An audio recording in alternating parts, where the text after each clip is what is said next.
It's June 22nd, 2020, and it's time to review 5 of the most outrageous, infuriating, and just plain baffling things that have happened lately. It's your Facepalm 5. Let's count them up.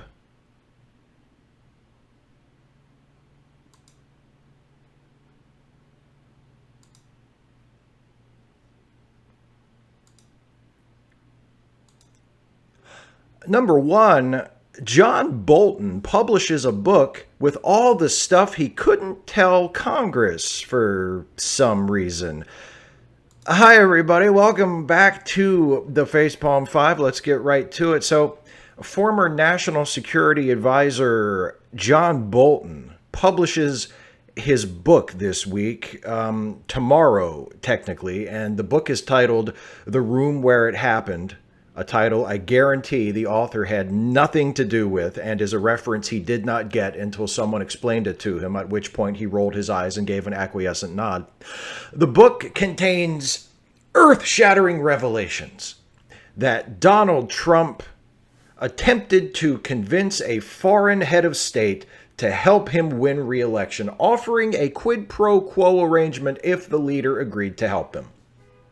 Well, okay, those revelations would be earth-shattering for any other president, but they're no more than what we've come to expect from Donald Trump, a man who, as Bolton describes him, is incapable of separating his personal interests from the national interests of the United States. I should probably mention, however, that the foreign head of state I was referring to just now was not the president of Ukraine, who Trump pressured for assistance, which was the central issue of the impeachment inquiry last year. It was President Xi Jinping, the president of China. That's who Bolton was talking about. So yeah, now we have evidence that Trump attempted to get the presidents of 2 foreign countries to help him get reelected. That seems like information that should have been included in the official impeachment proceeding, huh? Remember that Bolton refused to give a deposition during the impeachment inquiry into President Trump back in November. He even threatened to go to court to fight a subpoena if the House Democrats running the investigation tried to compel him to testify. Now, he did eventually say that he would testify if called during the impeachment trial, which was held in the Republican-controlled Senate. And wouldn't you know it, the Republicans voted not to call any new witnesses. Kind of makes Bolton's offer to testify during the trial seem kind of hollow, huh? Just like this whole scenario, a former Trump official sitting on information about impeachable offenses so he could publish them first in his book makes Bolton seem less like a patriotic whistleblower and more like a craven opportunist. John Bolton described President Trump as someone incapable of separating his personal interests from the national interests of the United States. And with this fiasco surrounding his impeachment testimony and his book, it sure seems like John Bolton is incapable of separating his personal interests from the national interests of the United States. It takes one to know one, I guess. Number 2, police across the U.S. cry victim as protests continue. You know, we've paid so much attention over the last month or so to those affected by police brutality and institutional racism that we've forgotten who the real victims are here. The police. At least that's what the police say. A larger than normal number of officers in the Atlanta police force called in sick after murder charges were filed against the officer who fatally shot Rayshard Brooks in the back. That's understandable, right? How are cops supposed to do their jobs if we're going to start charging them with murder every time they murder someone? It's tough out there on those streets. We need to show a little more appreciation for our law enforcement officers. Instead of charging them for crimes they committed or poisoning their milkshakes, which 2 separate police unions, the Detectives Endowment Association and the Police Benevolent Association, claim happened to 3 New York City police officers last week. It didn't actually happen. 3 cops did get sick after going to a Shake Shack, but by the next day, investigators had confirmed that employees at the Shake Shack had done nothing wrong. There was no intentional poisoning of the cops. But can you blame the cops for jumping to that conclusion, considering the other high-profile incidents of police harassment that we've seen in this country recently? Like the cop from Georgia who posted a video of herself having a breakdown because McDonald's was a few minutes late getting her Egg McMuffin out to her. And like, I know people made fun of her for immediately assuming that the McDonald's employees were tampering with her food or whatever because she was asked to pull off into one of the parking spaces that are specifically designated for people to wait for their food, because this kind of thing happens regularly at busy drive-thru restaurants. But what else was she supposed to think? Holy shit. I've been asked to pull over into those parking lots too. A few times over the years, in fact. You know, usually they say it's because the fries aren't ready yet, but do you think it's because McDonald's is prejudiced against YouTubers as well as cops? But how would they know? I have been driving with my silver play button plaque propped up against the windshield.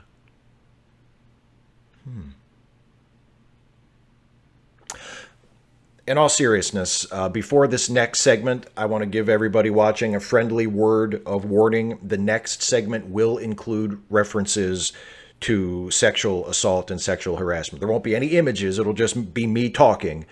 But if that's something you'd rather not hear, please feel free to mute me until the title card for number 4 comes up. Or if you're watching the archived version of this after the live stream is over, you can just skip ahead. Okay, so consider this a content advisory. Let's go. Number 3, sexual assault allegations rock pro wrestling industry again.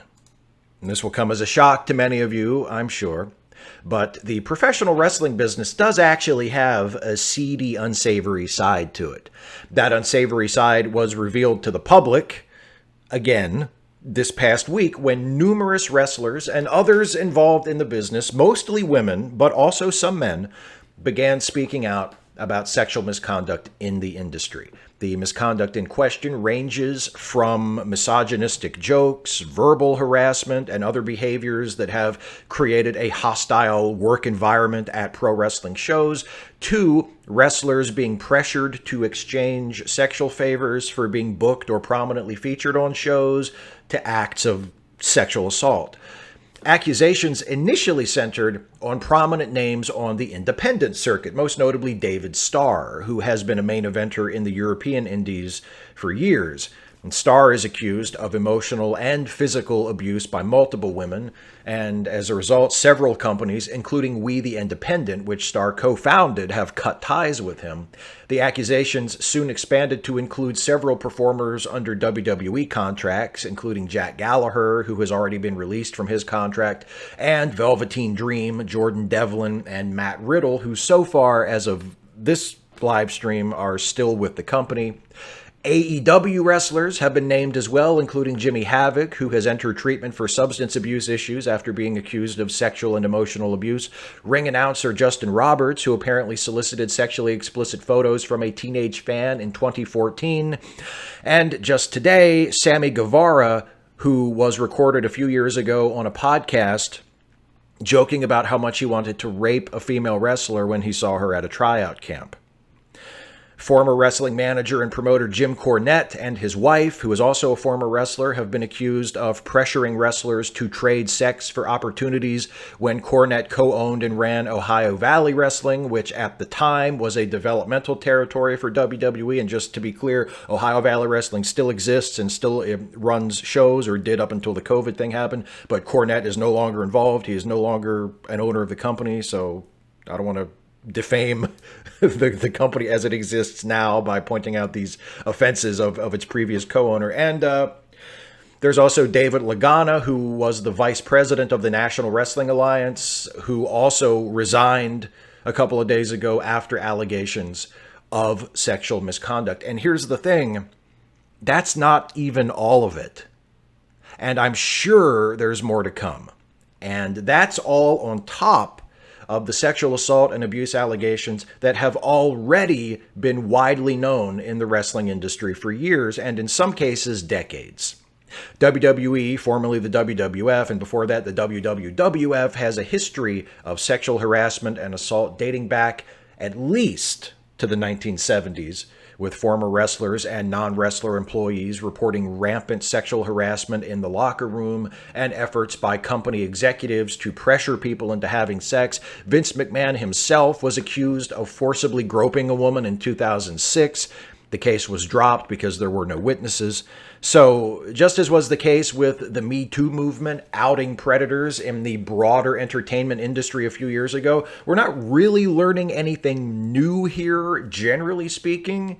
Some of the individual accusations are new and very disappointing. I've been a fan of David Starr for years, but no more. But we've known all along that sexual harassment and abuse were rampant in the wrestling business and mostly tolerated by promoters and company executives. The question for those promoters and executives, and for fans like me, is the same as the question that was posed by the Me Too movement. Now that survivors are speaking out and making this abuse impossible to ignore or deny, what are we going to do about it? Number 4, the COVID-19 pandemic never ended, by the way. So how about that? The pandemic never ended. It's still going on.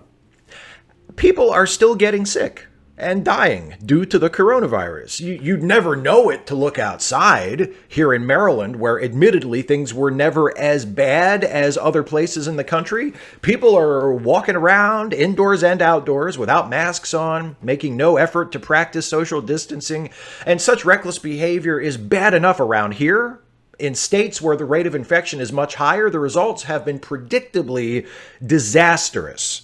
States like Texas, Arizona, and Florida have reported massive spikes in numbers of infected after restrictions were lifted and businesses were allowed to reopen.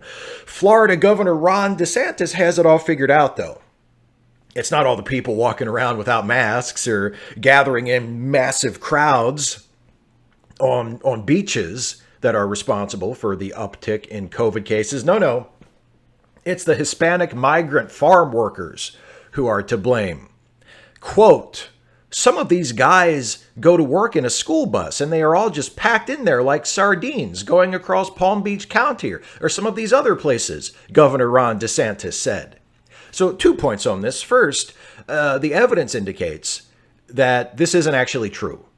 The Florida Agriculture Commissioner told the Miami Herald that most of the state's migrant farm workers left weeks ago, and that it's non-agricultural areas of the state where COVID cases are spiking.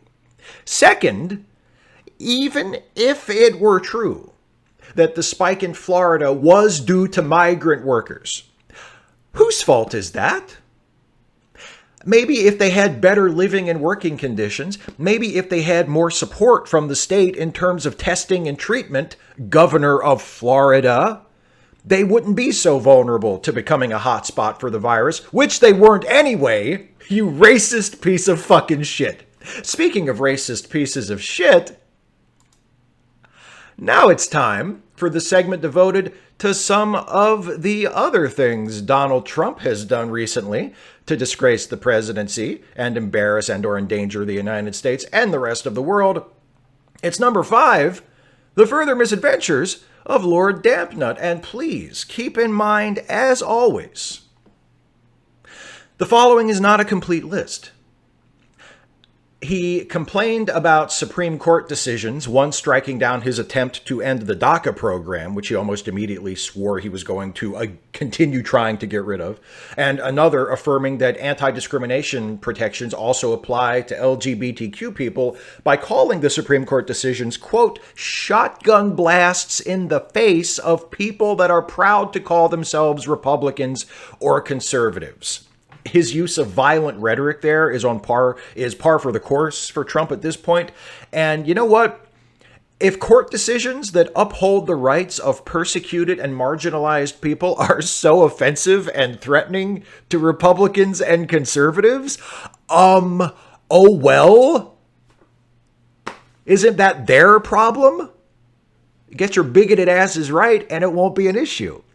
His campaign ran a series of Facebook ads that prominently featured an inverted red triangle, a symbol used in Nazi concentration camps to designate political prisoners. Each ad began with a sentence containing 14 words, and Media Matters identified 88 variations of the ad that were run on Facebook. But I'm sure that's just a coincidence. He tweeted a video appearing to attack CNN for being fake news that was itself fake. It was a viral video of two babies that had been edited to include a phony CNN lower third to make it look like CNN had aired a story about a racist white baby chasing a frightened black baby. You know, only in Trump world is spreading fake news an acceptable method of fighting the spread of fake news. He rescheduled his big comeback rally in Tulsa, Oklahoma, after protests over it being originally scheduled for June 19th, which is also known as Juneteenth, the day on which we celebrate the end of slavery here in the United States. In an interview with the Wall Street Journal last week, Trump said of the rescheduled rally, quote, "I did something good. I made Juneteenth very famous. It's actually an important event, an important time, but nobody had ever heard of it." First of all, eat shit and choke to death, Donald. Second of all, by now, we all know, whenever Trump says nobody's ever heard of something, what he means is he'd never heard of it, right? That's what he means. Because I knew what Juneteenth was. A lot of folks, particularly black folks, but a lot of people in general, white folks too, people of all colors and all backgrounds, a lot of us knew what Juneteenth was and didn't need Donald Trump to tell us how important it was by trying to hold his neo-Nazi rally on the date and then being forced to change it because enough people spoke up and said they weren't having his shit. Third, what is this "I did something good"? Let's assume that scheduling the rally on Juneteenth in Tulsa, by the way, the site of one of the most infamous acts of racist violence in American history, let's just assume that wasn't an intentional attempt at a white supremacist power move, but it was an honest mistake. Why should Trump get credit for a goddamn thing out of that? I did something good? No, you did something ignorant and hurtful. Then you changed your mind because people called you out on it. That doesn't make you a good guy. That makes you a hateful dipshit who knows when to back down sometimes. Anyway, let's talk about the rally. Because that was something else, wasn't it? The big story coming out of it was that turnout wasn't so great. The campaign and Trump himself really pushed how massive the crowd was going to be in the days leading up to the event. Trump told the media that they were seeing interest like no one had ever seen, which, you know, that's typical baseless Trump puffery. But this time, the campaign seemed to share his predictions. They bragged about how they had received over 1 million ticket requests. They booked additional venues to house what they expected to be overflow crowds, numbering in the tens of thousands. That's in addition to the nearly 20,000 that they expected to be on hand at the arena where Trump was actually speaking. They had police patrolling the rally site, ready to manage the overwhelming crowds of supporters and protesters that were about to descend on the city. And then, according to the Tulsa Fire Department, around 6,200 people showed up to attend the rally. And that is less than a third of the arena's capacity. All the overflow events were canceled. Instead of a sea of red hats, Trump was surrounded by rows and rows of empty blue seats. I'm sure most of you have seen the pictures. And aren't they beautiful? Apparently, what happened was 1 million people, or 1 million requests were made, not necessarily 1 million individuals, but 1 million requests for tickets were made by people, including K-pop fans and teenagers on TikTok, who requested tickets to the event with no intention of ever going, causing the Trump campaign to grossly overestimate the interest and leaving them humiliated with a 2/3 empty arena. instead of a triumphantly overflowing demonstration of Trump's supposed popularity. And the rally itself, it was typical Trump fare. Trump's own speech was a rambling combination of lies, bigotry, whining, and excuses. At one point, he bragged that he had asked his administration to slow down COVID-19 testing because all the positive tests were making him look bad, and his spokespeople later claimed he was joking. However, the millions of dollars appropriated by Congress for COVID-19 testing that the Trump administration has yet to spend would beg to differ.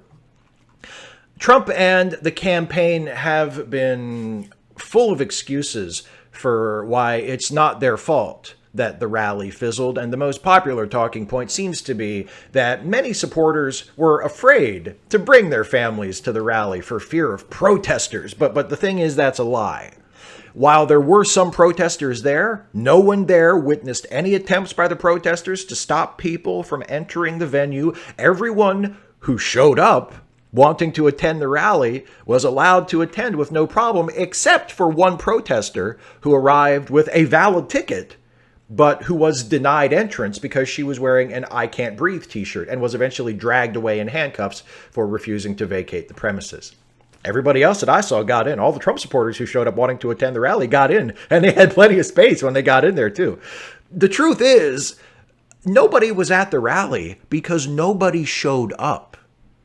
There's photographic evidence. There were people on the ground at the time who have confirmed this. Parking lots were empty. Overflow areas were empty. The arena itself inside was 2/3 empty. Nobody showed up. It's not that people wanted to come but were afraid to go in. You've seen the pictures. You've seen how empty everything was. Nobody was there. Despite his ceaseless bluster to the contrary, the fact is Trump is extremely unpopular. If a Republican president can't draw a crowd to a free event in Oklahoma, that's not a good sign for that president. It might be a good sign for the rest of us. I hope so. But you know what? Let's not get cocky. Trump is the worst president in the history of this country by far. And he's as vulnerable as he's ever been, electorally speaking. But he's not going to defeat himself in November. And his Republican allies in the House and Senate aren't going to defeat themselves either. If we want Trump out of office next year, if we want to get rid of the Republican majority in the Senate, if we want to loosen the Republican Party's grip on state houses all across the country, and by the way, we should want all of that, we still need to make it happen. So, between now and Election Day, but especially on Election Day, let's make it happen. Well, that's it for the Facepalm 5, everybody. Please stay tuned in a minute for the post-show where I'll hang out with everybody in the live chat. But for now, that's 5. Speak out, act out, resist, look after each other.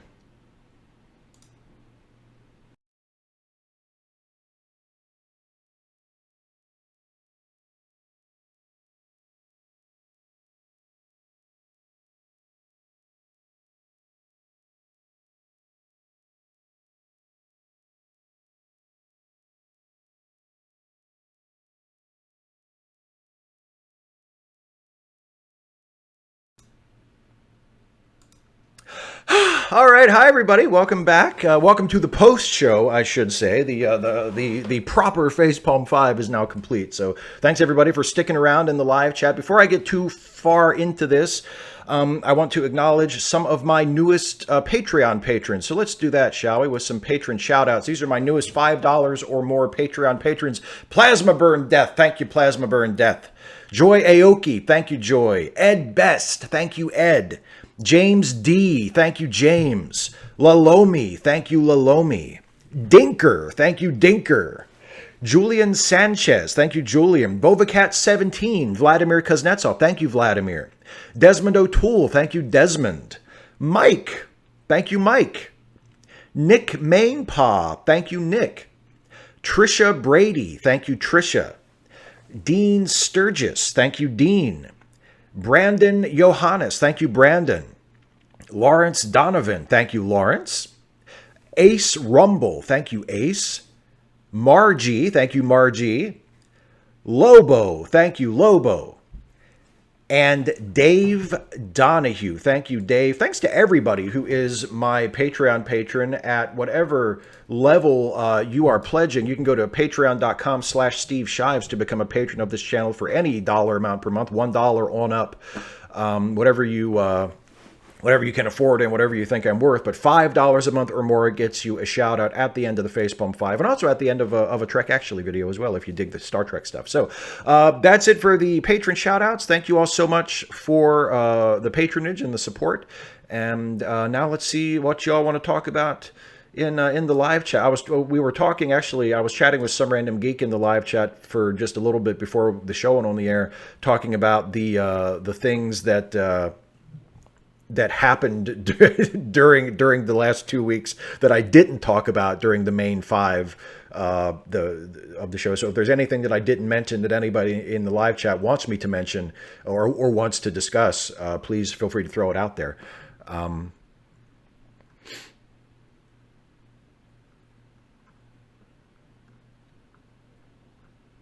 Yeah, Plasma Burn Death is in the chat. Hi, Plasma. Davlin Gage Sphere says, if Superman became the captain of the Enterprise, who would his crew be made up of, and what rank or class would you put them in? Well, see, I mean, it would be tempting to do like a Justice League thing, but see, I'm kind of old school. So if I was going to do like Superman, if I was going to do like a Superman Star Trek crossover, I would want the traditional Superman supporting cast to be on the ship. So if Superman is the captain, then you got to have Perry White on there. Really, Perry should be the captain. And then Lois and Clark could like fight with each other over who gets to be first officer. Jimmy's got to be on there. You know, Cat Grant's got to be there, right? Maybe, I don't know, depending on what version we're going with, maybe put the Kents on there too. I don't know. But anyway, but yeah, I mean, it would be tempting to say like, oh, Supes is the captain, then have Wonder Woman and Batman and the Flash. And like, I'd want to have the classic Superman supporting cast on there. I just got a super chat here from Matthew McEwen. Thank you so much, Matthew, for your generosity. Says, thanks so much for your hard work and insights. Love the Facepalm 5. Are you worried about how the election will go in your state in November? Well, I mean, I don't think I think Maryland will go for Biden, so I'm not worried about that. Maryland is pretty reliably a blue state when it comes to the presidential elections. So I'm not worried about that, but I'm worried about who's going to win my congressional race. My district has been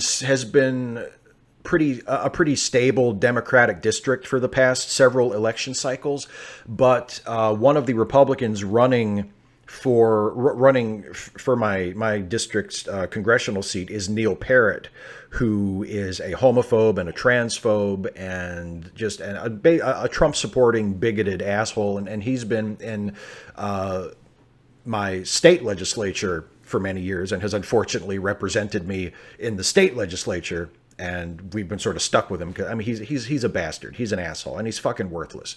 He's the worst. And I've mentioned him in videos before. And I would very much not like for him to be my member of Congress. So I'm worried about that just because of the possibility existing. But I'm not worried about where we're going to go for the president. I'm pretty sure we're gonna go for Biden.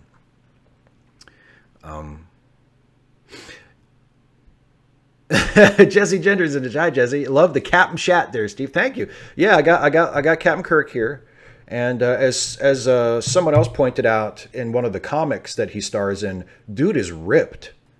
Look at that. Can you see that? He's been working out. He's been availing himself of the Enterprise recreation facilities. Yeah, he's with me. And yeah, Radical Bacon is yeah, I mean Baltimore is blue. Baltimore is strongly Democratic. Down near DC is strongly Democratic. But yeah, where I live is very red. Now my congressional district, my congressman has been a Democrat for a while because my congressional district includes other areas other than my immediate local area. So, you know, but the actual region where I live is extremely red. So you're right about that. You're totally right about that.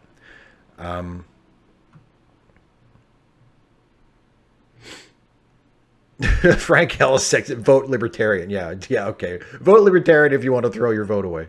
And why do libertarians even run for government? By the way, aren't you guys like anti-government? You vote libertarian so libertarian officials can get elected to the government and then sabotage the government so it doesn't work, so they can prove their bullshit arguments about how government is bad. Yeah, vote libertarian. That's a great idea. Fuck right-wing libertarians. Can I just say that? Right-wing libertarians, they have this act that they do where they try to act above everything, and they try to act like they're better than Democrats and they're better than Republicans, and they have like this enlightened way that where I'm conservative, but I'm not a Republican. I'm a libertarian. Fuck you, buddy. Libertarians are no better than Republicans in most ways. I do not buy the myth of libertarian superiority. It is horseshit. Right-wing libertarians are pieces of shit. Their politics suck. And I mean, no, do not vote libertarian. Fuck libertarians. Libertarians help nobody. Libertarians help nobody.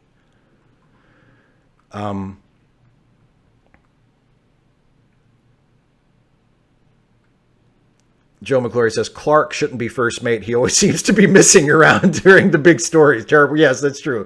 Clark would have to have, people would be like, gee, you ever notice how every time the Klingons attack and Superman shows up to save us, Clark is never on the bridge? Oh, man, I'm seeing potential in this. Socialist left-leaning libertarians are better than right-wing libertarians. That's why I specified right-wing libertarians. What's Aleppo? LSO in this chat. There's your fucking libertarian politics. The previous libertarian presidential nominee. What's Aleppo? Yeah, I want to specify right libertarians. Leftist libertarians are more acceptable to me because they seem like they actually give a shit about people.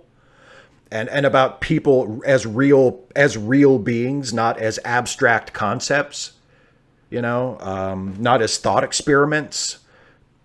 So no, leftist libertarians are not included in my fuck libertarian statement. Fuck right libertarians, not left libertarians. I mean, I disagree with leftist libertarians about a lot of stuff too, because I believe that we should have a government. I am not an anarchist. I am a statist in the sense I believe there should be a state, there should be a government. But I treat that as a philosophical disagreement or a disagreement over structure with leftist libertarians. I don't view that as like a moral disagreement. I have moral problems with right-wing libertarianism. Super chat from Sci-Fi 2285. What do you think of BLM tearing down statues of Washington in Portland and Francis Scott Key and Grant in San Francisco? Does it hurt the cause? Maybe it hurts the cause, but I don't have a problem with it. Look, I have a soft spot for Ulysses S. Grant because he won the Civil War. But it's not like he was perfect. And if somebody has a problem with Grant, especially with Grant's presidency, and they feel like he should not have a statue, I'm not going to fight you on that. Absolutely not. And same thing with Francis Scott Key. Francis Scott Key was a slave owner, I believe. I think that was the justification behind tearing down the statue. I mean, I'm not going to get upset about it. Does it hurt the cause in the eyes of some people? Maybe, but I don't care. Oh, does Jesse want? I didn't know if Jesse wanted to be a mod. I would mod Jesse Gender if she wanted to be a mod.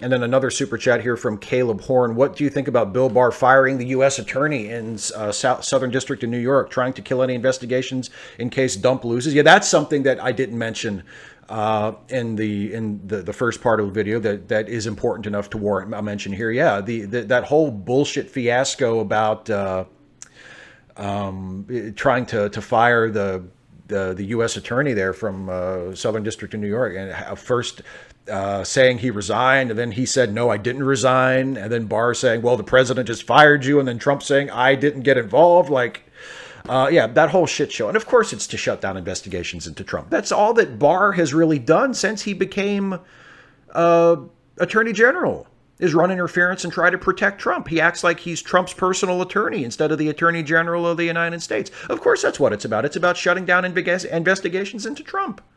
That's absolutely what it's about. That's absolutely what it's about.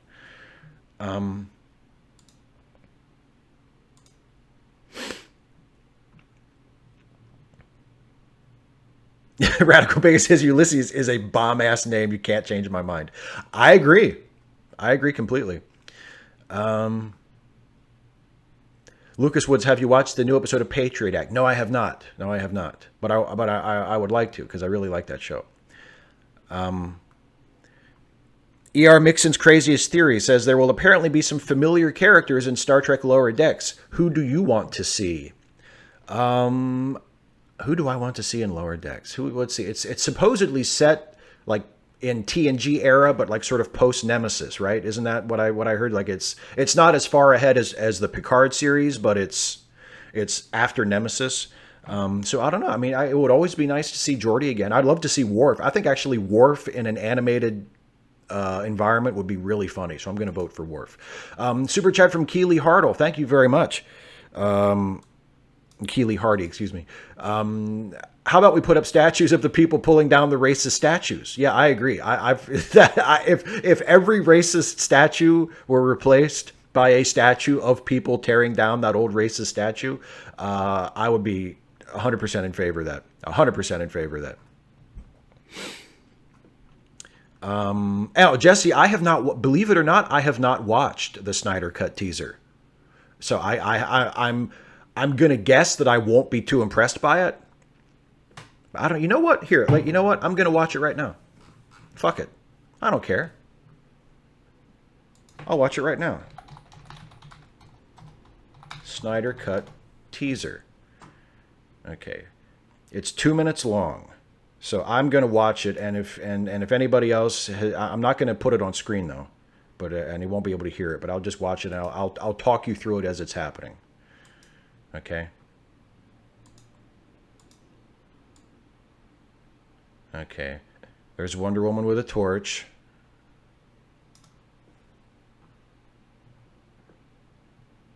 Yeah, still Wonder Woman with a torch. And there's Darkseid on the side of a pyramid or something. And there's some CGI of, I guess that's Darkseid. Now it's a black screen to build tension.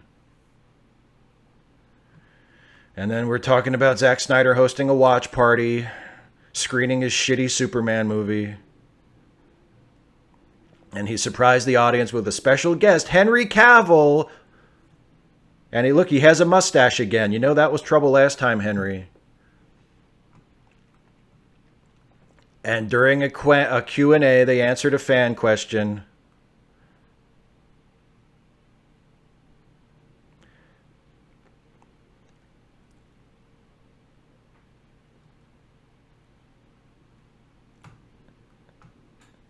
And he announces he's going to release the Snyder Cut to all of his tasteless, mouth-breathing fans. And that's it. So like one shot of Wonder Woman in like a pyramid holding up a torch to a hieroglyphic of Darkseid and some shitty CGI of Darkseid, and then some footage of like a Zoom call with Zack Snyder and Henry Cavill, where they announced to their shitty fans that they're going to release their shitty movie. Yeah, I can't say that it makes me any more excited for it than I was before. And you know what? Can I just like so? I shared this on Twitter, and I think I shared it in my YouTube community page too. Maggie Mae Fish, who is an awesome YouTuber who does like film analysis and film essays and stuff. She is doing a series on the films of Zack Snyder, and the first episode came out last week, and it was about Zack Snyder's Superman and sort of comparing and contrasting it with the Richard Donner, Christopher Reeve Superman. It's a really, really great video, and all it really, I mean, it's a great video just purely on its own merit, and it just served to reheat all of the latent animosity and that is constantly, it's just always dormant inside me for Zack Snyder, especially regarding his DC Comics work. But just Zack Snyder, I got a comment on my Star Trek video about what's the darkest episode, where I put in a Zack Snyder joke in the video about how, you know, he must have been jerking off during the scene in Star Trek Into Darkness when the Vengeance crashes into the city. That must have been like porn for Zack Snyder. He was probably jerking off in the theater when he watched it. And someone left a comment on that video and they said like, oh, it took such an unfortunate turn into Snyder bashing. So I just want to make it clear that I fucking despise the work of Zack Snyder. And I don't know what he's like as a human being because I've never met him. And I mean, judging him purely by his work, he's a fucking horrible person and a piece of shit. 300 is probably the only modern film that I have ever felt comfortable saying, I hate that movie. I hate that movie. It's offensive fascist garbage. I hate it. It's not just a bad movie. I am morally offended by it. And as a longtime lover of comic book superheroes and Superman in particular, I think I fucking despise his take on Superman and Man of Steel and Batman v. I think he's a garbage filmmaker. I think he makes garbage movies, and I think and it's all a matter of taste, and it's all subjective, right? There's no right or wrong. But personally, if you think that Zack Snyder has made some great movies and he's in general like a great filmmaker, I think you have shitty taste in movies because he's a piece of shit. He's a fucking terrible filmmaker. So if that's not enough Snyder bashing for you, I'm sorry. And anybody who's like super excited to see the Snyder cut because they genuinely think that it's going to be a good movie is probably a fucking asshole.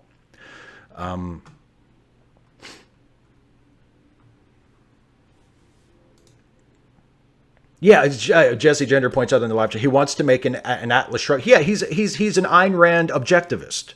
In addition to all the other shitty things about him and all the fucking shitty stuff and all the shallow, like fascist power fantasy bullshit in all of his movies, especially his Superman, where it's just like this joyless, you know, like he's just like this god that we're supposed to cower before. Like, it's so fucking shallow and boring and grim and violent, and I detest it. I find it dull and upsetting and boring and obnoxious, and I fucking hate it. Super chat from John Gingras, who says, "Guy, I just read that Snyder announced to be directing The Fountainhead." I haven't heard anything recent about that, but yeah, I mean, he's wanted to make The Fountainhead and Atlas Shrugged for years. Yeah.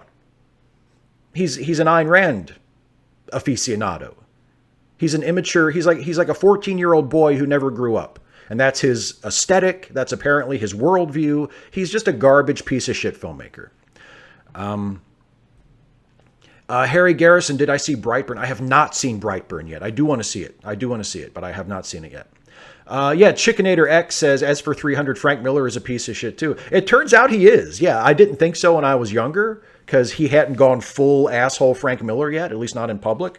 But yeah, you're absolutely right. He turned out to be a right-winger too.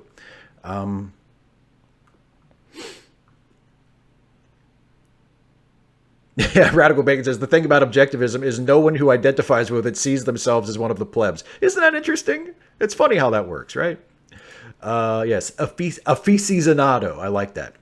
It's Just One Guy mentions Watchmen. I will give Zack Snyder this, and I've said this before. I think I've said this in videos before. Watchmen is the only Zack Snyder movie I have ever seen that I would even call decent. And I actually think his Watchmen movie is pretty good. I will actually go to bat for his Watchmen movie. I think it's mostly because he so slavishly adapted the source material that he came out with something good. Watchmen has a lot of problems, but I think it winds up being more than the sum of its parts. And I think Zack Snyder's Watchmen movie, it's definitely his best film. And yeah, I do think his Watchmen movie is pretty good. Although it still has all the fucking Zack Snyder bullshit. There's still like the close-ups of compound fractures when somebody gets punched in the arm and you got to see the fucking bone come. Like, it still jacks up the violence to this ridiculous, like this horny teenager level. It's just but even with all of the Zack Snyder bullshit dropped on it, I still think his Watchmen is a good movie. Someone else mentioned HBO's Watchmen series, which is fantastic. And I would say it's better than the movie. I mean, it's a different story. It's HBO's Watchmen series is sort of like a sequel to the comic. It takes place years later and has some of the same characters, but also a lot of original characters, and is a totally new story. But yeah, HBO's Watchmen series was phenomenal. Was really, really fucking good.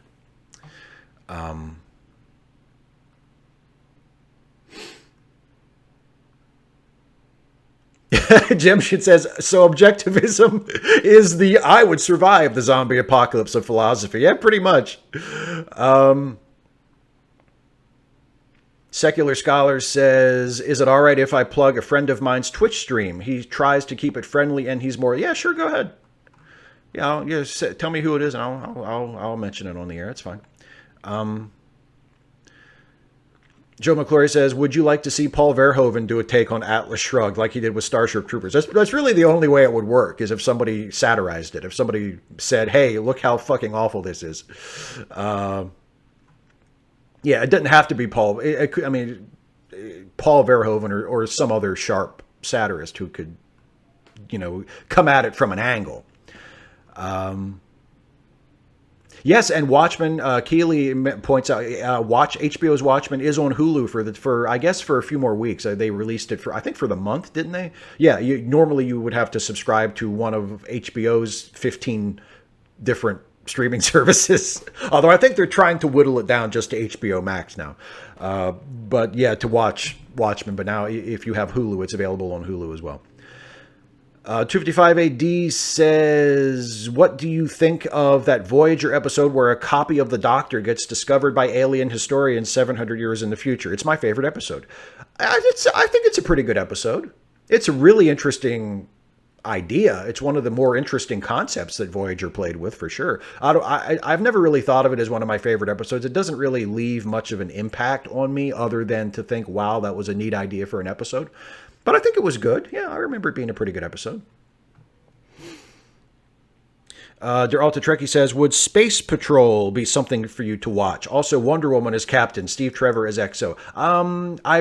I've had other people have mentioned Space Patrol to me and have said that it have made it sound pretty good, so I might check it out.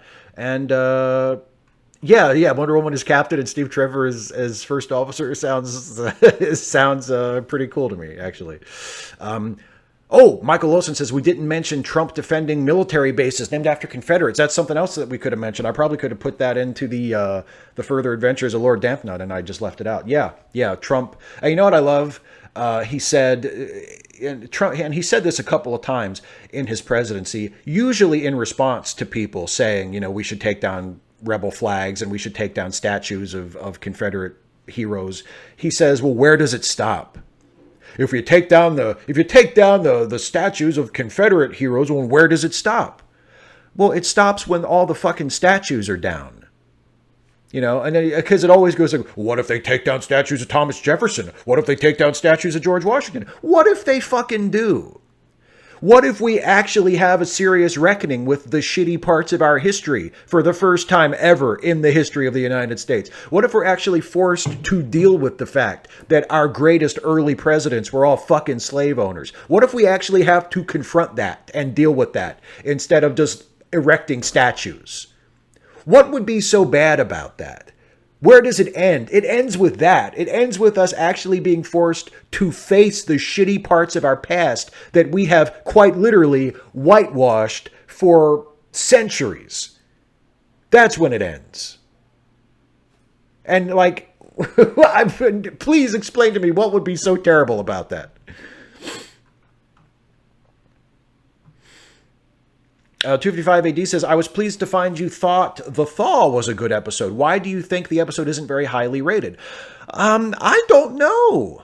That's a good question.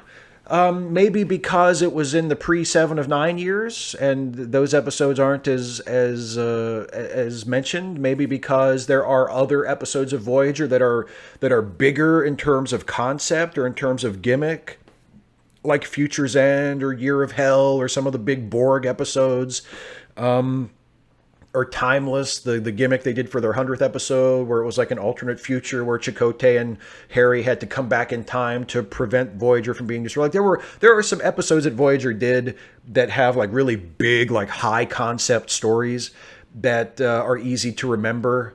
And The Thaw, honestly, The Thaw is just a really, really solid sci-fi episode. You know, there's nothing flashy about it. It doesn't have like, it has Michael McKean as a guest star, and he's fantastic, but he's not like a big star. So it doesn't have that. It's, you know, it doesn't have seven of 9 running around like a naked woman. So, you know, it's not as memorable for in sort of for casual fans. Maybe that's it. But I think The Thaw is one of the very best episodes of the whole show.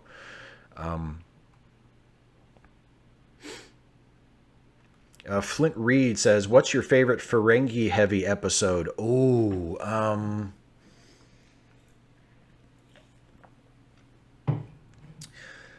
We've just been watching Deep Space Nine. We're about halfway through season 3.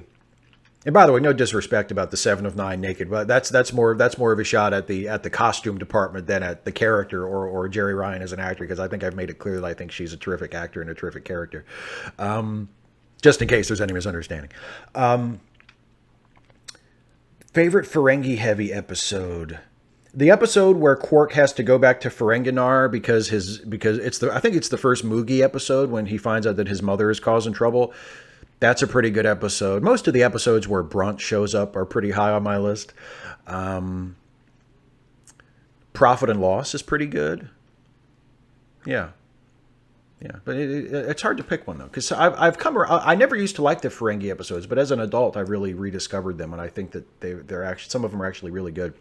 Super chat from Caleb Horn. Thank you, Caleb. Woohoo! My county has mandated a no mask, no service policy. Anyone 10 years and older must wear a mask correctly to receive service. I think that's great.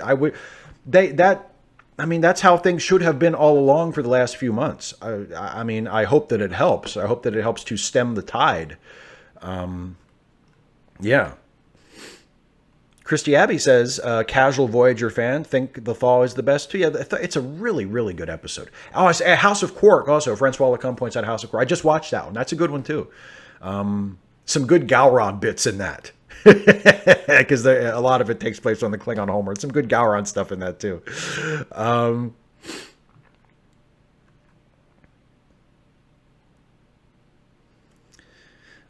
Casey Donegan, I have not seen Leverage. Actually, one of my very, very good friends has repeatedly urged me to watch Leverage, and despite her best efforts, I have not watched it yet. But I would like to at some point. I've heard good things about it. And I think Frakes directs a lot of episodes of that, too. Yeah, someone else put out Ferengi episodes, the Magnificent Ferengi, or as Robert puts it, the Dirty Dozen episode to save Moogie. Yeah, that's a good one, too. And is that the one that has... That's the one that has Iggy Pop, right? As a Vorta? I think that's the one, right? Iggy Pop guest stars as a Vorta. One of my favorite, like, random Star Trek guest appearances. Iggy Pop shows up as a Vorta. It's really cool. Seclorimus B says, do you think 2020 is an all O'Brien episode? Yeah, we're O'Brien. 2020. If 2020 was a Deep Space Nine episode, it would be an O'Brien Must Suffer episode, and we are all collectively playing the role of Miles O'Brien. Some random geek. This is a great one. Yes. Bar Association, the Ferengi episode where Rom gets Quark's bar to go on strike. Yeah. That's a great episode. And not only does it have the scene where Rom quotes Marx, where he says, workers of the world, we have nothing to lose but our chains. It also has one of my favorite lines from O'Brien, when O'Brien is telling Rom about like the concept of a labor union and how one of his ancestors was killed during a labor strike in the early 20th century. And he's someone, I think Bashir says, well, he sounds like he was a real hero. Or maybe it's Rom says, well, your ancestor sounds like he was a real hero. And O'Brien says, he was more than a hero. He was a union man. Oh, I love that. I love that so much.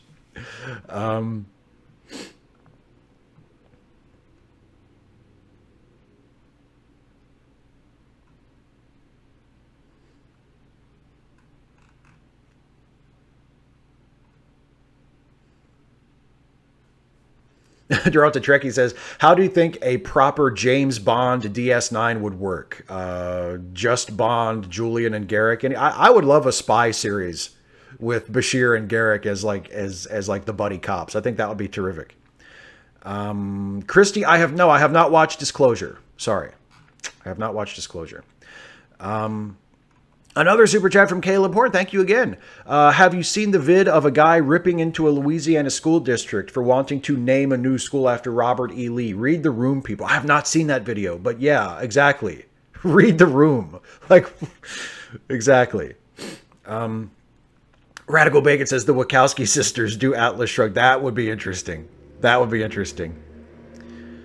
Vovacat17 says, hey, I'm thinking of writing a Facepalm 5 Russia edition, a shitstorm you don't hear about every day from the viewpoint of a guy inside it for your Ask Away. Good idea, bad idea.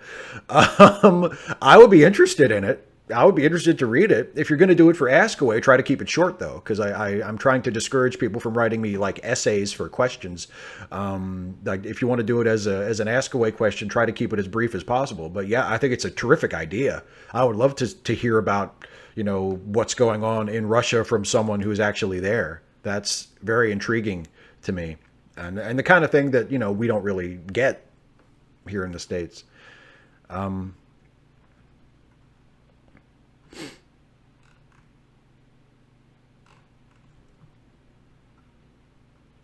Kaylee says, Star Trek's first sitcom, Meet the Pack-Leads. Oh man, I you know, every time Jason does Plarb, the Pack-Led character in the Ensign's log, it's those scenes are so much fun to do. And those are the scenes that I have listened back to more than anything else we've ever done on the podcast, especially that short that we did over the holidays, where it was just like it was me playing a character other than my regular character, who was like working at a space station where Plarb was trying to dock his ship. And we just did like a 10-minute sort of improv little short piece. And God, that was so much fun. I've listened back to that more times than I can even tell you. And every time we do like pack-led stuff, it's so much fun. And I think, God, there should just be a show of this. We should do like a spin-off where it's like the adventures of Plarb, and every week he like encounters some new person, and hilarity ensues. Yeah, it's hilarious. Super chat from Musical Aviator. Thank you very much.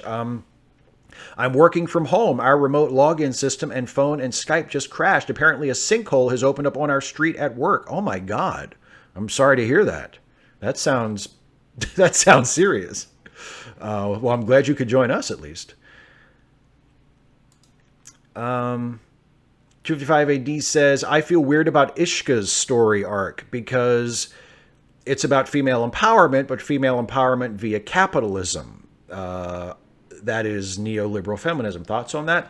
Well, I mean, that's one of the things about Star Trek. You know, if you are a leftist, if you are a true socialist and you want to see the end of capitalism, and you believe that, you know, true liberation can only come through complete class liberation, then, I mean, you will probably have some issues with Star Trek, because even though Star Trek is very, very progressive in many ways, and even though it is extremely critical of capitalism, as you see in the Ferengi episodes, it never quite goes completely over to anti-capitalist. So, yeah, it does show it does show you that Ishka Mugi can achieve a more liberated state within a capitalist system. It doesn't argue that she can only truly be liberated if capitalism is abolished. So yeah, if that's what you believe, you're gonna have an issue with that, because Star Trek is not as communist or as socialist as a lot of people sort of assume that it is. It is in many ways, and it's certainly, and generally speaking, it's certainly very progressive. And like I said, very critical of capitalism in a lot of ways. But it's not like anti-capitalist to the point where it argues that capitalism should be done away with, or must be done away with. So yeah, I mean, I can see why you would have a problem with that.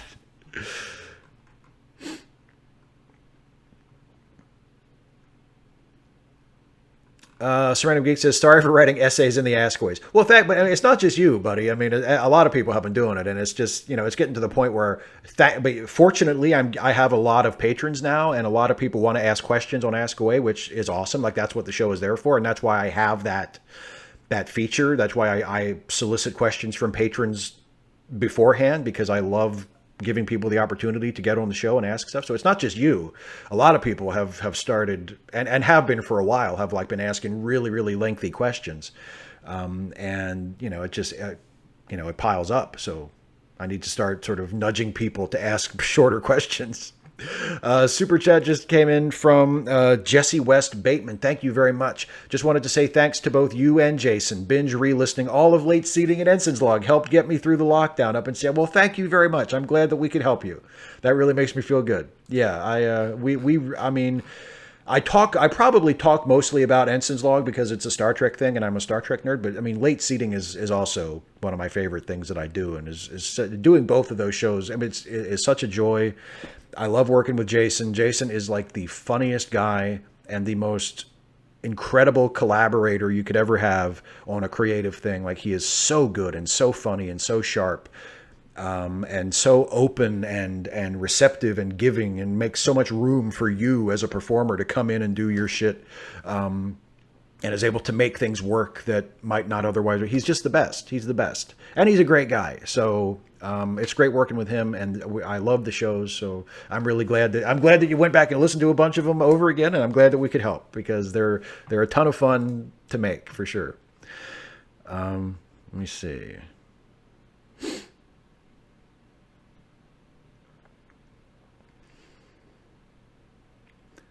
Trickster, if Trump does get reelected, do you think he will go full fascist? I mean, I wouldn't surprise me. Like, it's an extremely serious possibility. Yes, absolutely.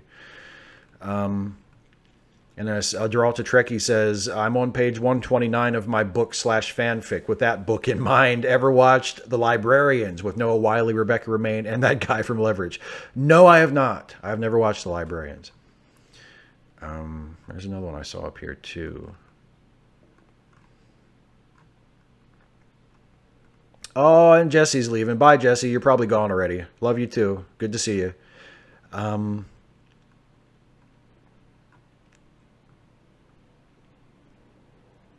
Sort of Geek says Star Trek is like the liberal meme of hire more women guards. Jordan Joan P, do you have any ideas what would happen in the next Discovery? I have no idea, but I'm really, really curious. Like, I don't know anything more than anybody else does, but I'm really, really excited about season 3 of Discovery. Absolutely. Yeah.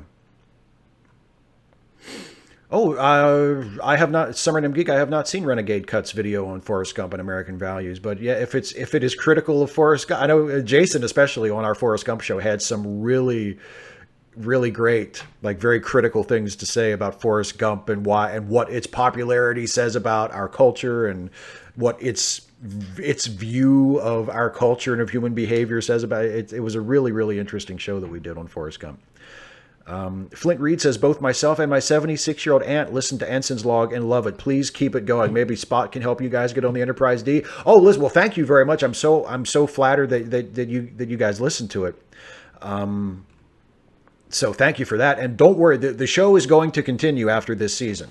This is our final season. We're in our third season, and of course, the original Star Trek only lasted for 3 seasons.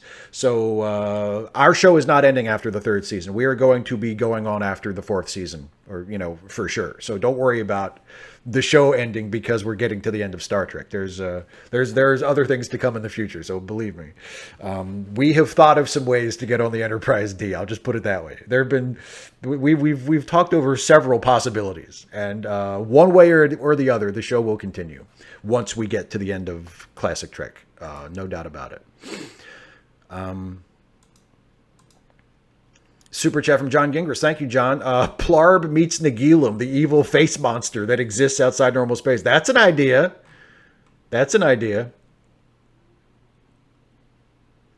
Oh, Radical Bacon, stretch goal for Patreon. Visit Jason. Oh, man. That's actually not a bad idea. That's actually not a bad idea. I just recently reached a milestone for my Patreon just this week. I got over 2,500, so I can start looking into buying maybe some additional camera equipment. Although I might put that off for a few months because there's some other things in real life that are going to happen hopefully soon that I'll need to focus on. But yeah, now that I have a little bit more breathing room, I can start looking at getting some better equipment. But yeah, visiting Jason would be awesome.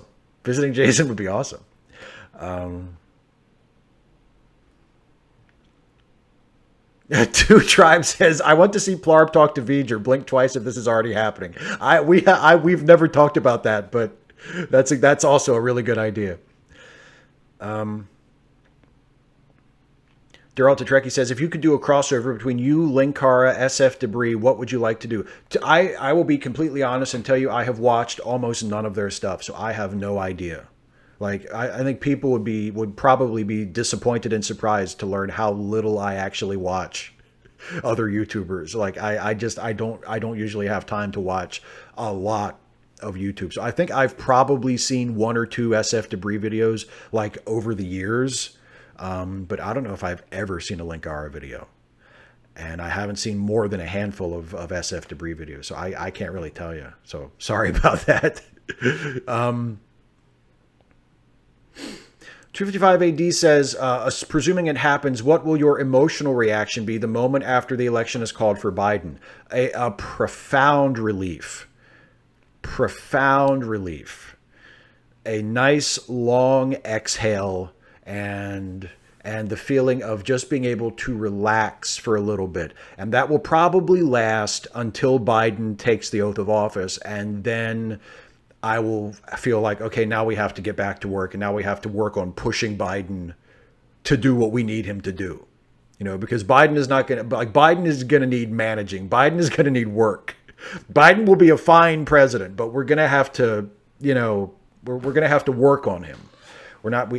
He's not naturally a super progressive guy, but I think he can be nudged in the right direction if he is nudged firmly enough. So, but if he does win between November and the end of January, I will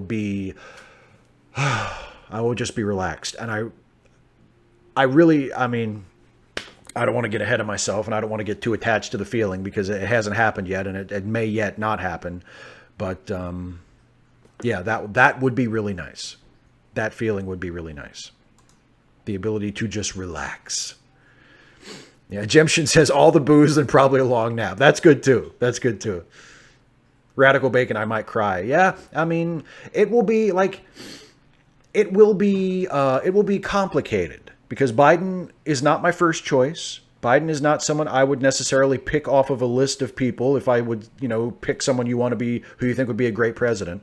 But I will be very happy and very relieved. Yes.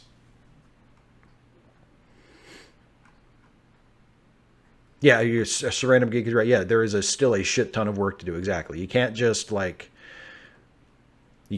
like, oh, Biden won, thank God, we can all go home. Like that cannot be it. We have to continue pushing. We have to continue being activists. There's still, undoing a lot of the damage that was done during the Trump administration will take up quite a bit of time, and then having to make progress past that as well. Like it'll be a push. It'll be a constant push. But Yeah, if Biden wins, I will feel a tremendous relief, an existential level of relief that I have probably rarely felt in my life. Jordan Joan P, which Star Trek series would you like to be in? I mean, the best show to be in would be Deep Space Nine because it's the best show. But in terms of like what would be the best place to live, what would be the best environment to actually exist in, it's got to be Next Gen. I would love to live on the Enterprise D under Captain Picard. Like that would be tremendous. Trickster says, "What do you think a Tarantino Star Trek would be like?" I would actually be interested to see it. I know a lot of people were down on it and were saying like they were automatically sort of assuming it would be terrible, and it doesn't look like it's going to happen anyway. So it's all just sort of academic at this point. But I would really be interested to see a Tarantino Star Trek. Tarantino is perfectly capable of playing in other people's sandboxes. People sort of assumed that if he did direct a Star Trek movie, that it would be like a Tarantino movie with phasers or something. And I'm sure it would stylistically be, there would be some Tarantino flourishes to it, no doubt. But, we were joking like, oh, it's going to be the first Star Trek movie where people say the N-word. And, like that's a good joke and that's a good sort of knock on Tarantino. It's a good shot to get in at Tarantino and his unfortunate predilection for throwing the N-word into his scripts a whole bunch of times.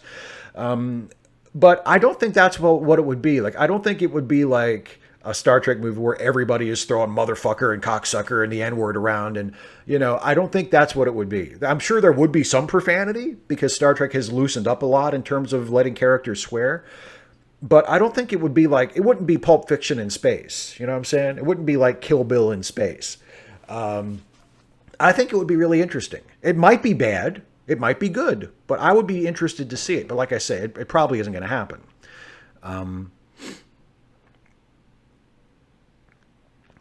Flick Reed says, "What are your true feelings toward dewbacks?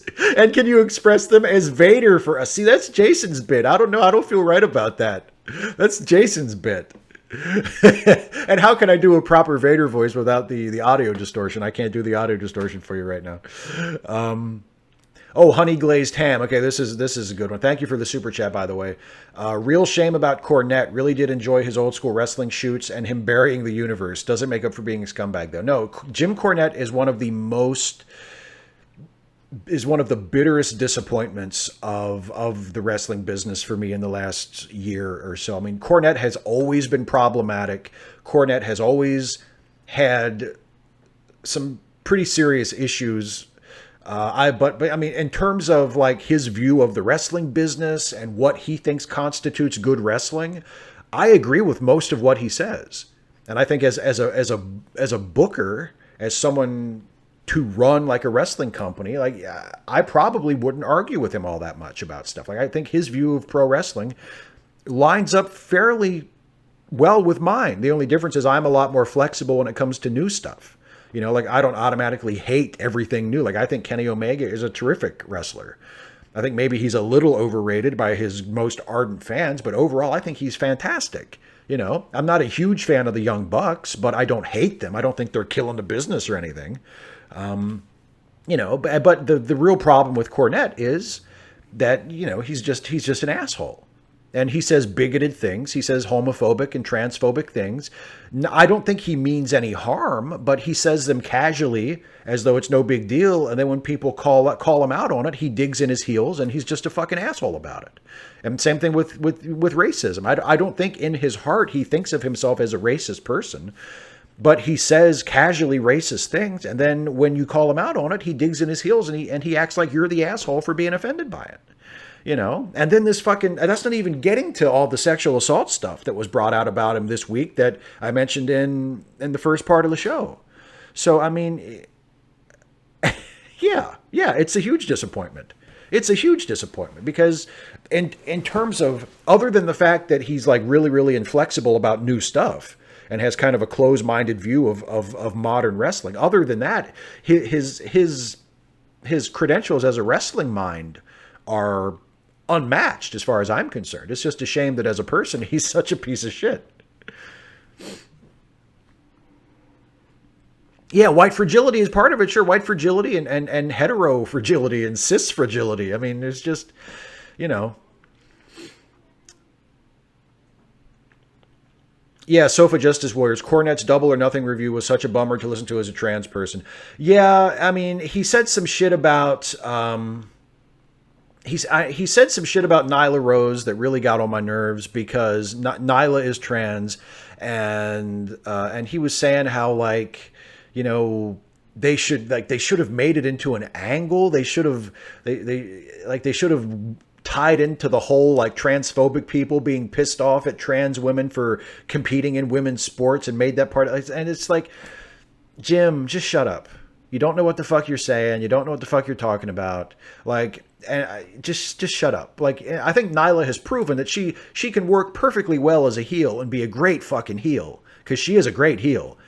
And you don't have to bring in any of the fucking transphobic shit and see, like, you know, make the cis wrestlers jealous of her or what. I mean, all that fucking horseshit he was talking about is just, you don't need it. It's you know, all it does is piss people off and alienate trans people in the audience. And, you know, it was just a shitty all around. It was shitty all around. Yeah, sorry. And Christy says I needed a trigger warning. Sorry about that. I apologize if that was upsetting for anybody hearing me talk about that. You're right. I should have given you a heads up about that. But yeah, it's yeah, it sucked. It sucked. It sucked.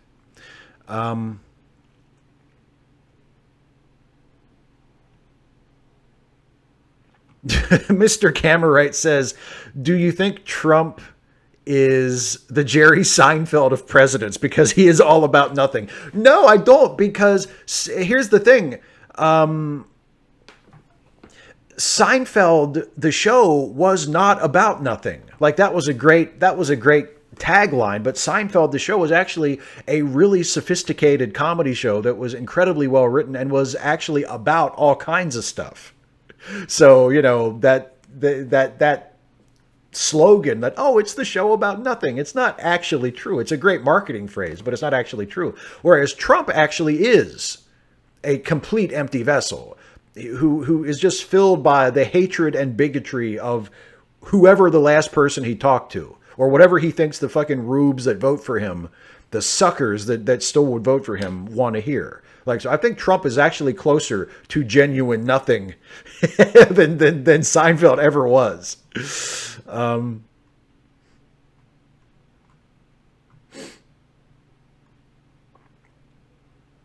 Vovacat17 said, I've heard some argument that the military shouldn't be police because the police are trained to protect and the military is trained to kill.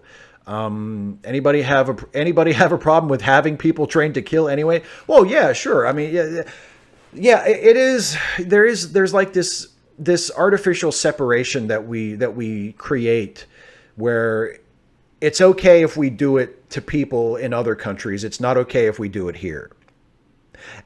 And that makes sense in one respect, but in another respect, I mean, you're right. We shouldn't be comfortable training people to kill anybody. Like, we should be uncomfortable with that. Even if we might grudgingly admit that maybe there's a necessity for it, that maybe we need to have the ability to defend ourselves militarily in case there's some kind of threat. Like, we shouldn't be just nice and comfy and cozy with the idea that there's an institution in our country that one of its primary functions is to train people how to efficiently kill other people, you know?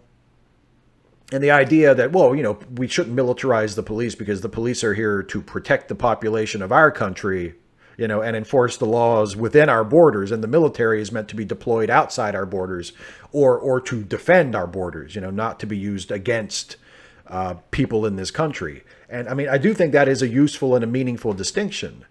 But you're right. I mean, we're still training people to kill other people. You know, you're right. You're absolutely right. And yeah, you're right. As you point out in your message just now, like, you are a person in another country. So in your case, yes, they're being trained to potentially kill you. It's not. Yeah, you're absolutely right. You're absolutely right.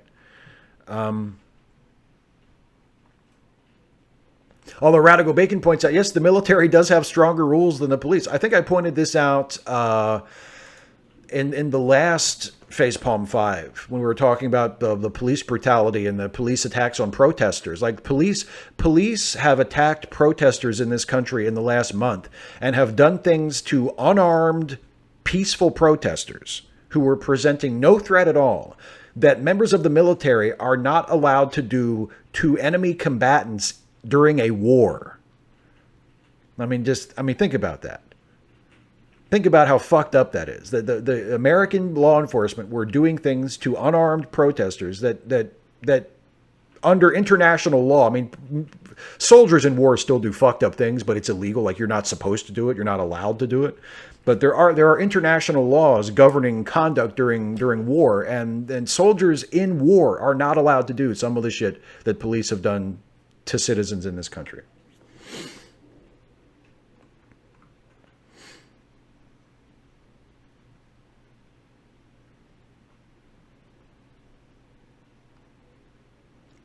Pete Brannon says, do you think all Trump's allies will turn on him if he loses the election? Not all of them. No, I think a lot of them will. I think actually, I speaking of Seinfeld, and I'll make this point, and then we'll wrap up the show because I've been going for almost an hour and a half now. But someone asked a similar question, or they said, like, after Trump is out of office, what do you think the Republican Party will be like, and how quickly will they try to throw away his legacy and distance themselves from their complicity with the Trump presidency? And I said it'll probably be like that episode of Seinfeld where George quits his job and then tries to come in, like, on Monday like nothing happened. That'll probably be the Republicans after Trump is out of office. They'll show back up after Trump is gone. And they'll just act like the last 4 years never happened. Like their complicity in his crimes and corruption. They're shamelessly protecting him during the impeachment process and rubber stamping all of his judges and and defending his bigotry and all of his shit. They're going to just act like that didn't happen. They're going, hey, come on, we have to work together. Hey, let's bipartisanship, right? That's what they're going to do. So yeah, I think most of them will try to either directly or indirectly disassociate from him. Yeah. But there'll probably be some true believers. Yeah. There will be some true believers. There are a lot of the Tea Party Republicans who are major Trump supporters were there for years before Trump ever ran. So there are some, I mean, the core of the Republican Party is nothing but white supremacists and fucking just absolute pieces of shit. Just absolute authoritarian, white supremacist, misogynist, xenophobic, deeply dishonest, just awful people. Hypocrites, liars. I mean, people who claim that they're for liberty and personal freedom and small government, but will back the most egregious acts of authoritarianism that the president tries to do, as long as the targets of those acts are people they don't like.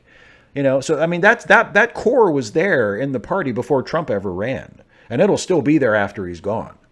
And some of those people will not publicly disavow him. Some of those people will stick with him to the end. I'm sure of that. But I think publicly the party as a whole will try to distance itself from him, and I think it's very important that we not allow them to get away with that.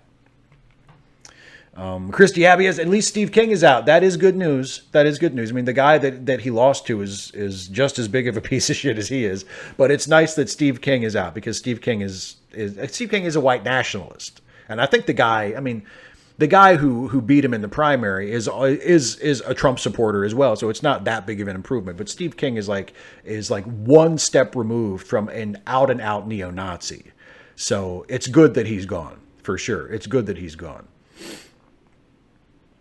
Evie Mint says, I love your thoughts so much. You're like my brother from another mother. Well, thank you very much. I appreciate that. That's really nice. So I'm gonna and Trick Simpson says we need to get rid of Mitch McConnell and Lindsey Graham. I agree with that completely. And hopefully Mitch at least will. I think Lindsey is running for re-election this year too, though, isn't he? I would love if they would both lose. Oh, that would be fantastic. That would be great. But anyway, thank you all so much for watching. I am going to remind you once again of my Patreon, which is patreon.com/Steve Shives. $5 a month or more gets you a shout out on this show. I also want to remind you, as we mentioned a couple of times during the post show here, of my the podcast that I co-host as a part of the Let Me Listen podcast family. Late Seating, the movie review podcast, and the Ensign's Log, the Star Trek themed comedy podcast, both of which I co-host with the great, brilliant, hilarious Jason Harding. So check those out. Links are in the description. Also, don't forget about the charity links in the description as well. There's a Google Doc put together by our friend Some Random Geek that has some GoFundMe and other fundraising campaigns for people who need a little bit of a helping hand. There's also a fundraising link to Black Lives Matter DC if you want to help them out. So if you can possibly contribute to those charity links, I would encourage you to do so. I thank all of you who are patrons of mine who have supported my work. I thank all of you for asking questions on Ask Away, which is coming up this Friday. If you're a patron and you want to get your question in ahead of time, the post soliciting questions for Ask Away is up on my Patreon page. It's a patrons only post, so check that out. A lot of you have already posted questions already. And yeah, that's it. I'll see you Friday for Ask Away. Thank you all so much for watching Facepalm 5 and the post show, and hope you all take care of each other and take care of yourselves, and be safe. Or take smart risks, as someone said we should be saying. Instead of saying be safe, say take wise risks or take meaningful risks. Do that, but take care of yourselves and be well. And I'll see you later. Take care, everybody. Thanks for watching.